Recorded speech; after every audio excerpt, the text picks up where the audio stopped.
Hello guys, tara samahan niyo ako. Gagawa tayo ng isang napakasarap na dessert. Grabe, hindi ko akalain na sasarap ng ganito yung aking parang nasa isip ko lang ng mga simpleng dessert. Ngayon nag-prepare ako ng isang Mr. Gulaman Coffee Jelly. Yan, yun ang flavor niya. Galing pang Pilipinas yan, dinala ko talaga yan. And then naglagay lang ako sa isang kaldero ng 6 na tasang tubig. Tapos inihulog ko na yung ating coffee jelly. Tapos nilagyan ko rin lang ng konting asukal. Ang asukal depende sa panlasa ninyo. Ako, yung tama na lang sa akin yung konti para lang magkaroon ng lasa.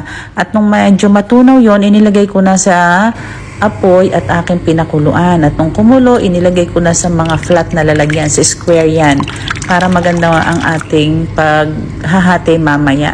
Pero parang palpak ako kasi may mga buo-buo pa siya. Pero at least naman kahit papaano, nung mailagay ko siya sa ref ng 2 hours, nabuo din naman. Kaya nga lang may mga buo-buo talaga dun sa ilalim.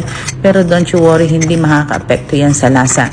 And then after na, ginawa ko siyang mga cube-cube na maliliit. Maliliit lang para masarap isubo. At tapos naglagay ako sa isang bowl ng cream. Ang ginawa ko dyan, bali 2 packs yung inilagay ko. Tapos ibinilan ko siya ng ganyan hanggang sa maging malapot yung consistency ng ating sauce. Yan. After nyan, mailagay ko na, akin nang inilagay yung ating cubes na coffee jelly.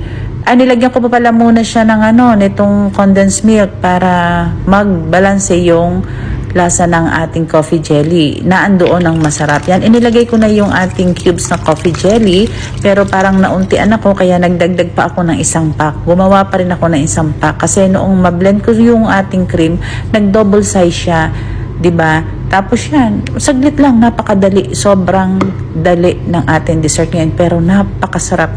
As in, i-try ninyo para malaman ninyo kung ano yung sinasabi ko. Grabe.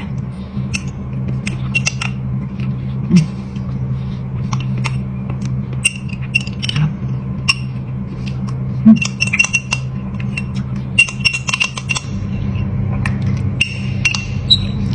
Grabe.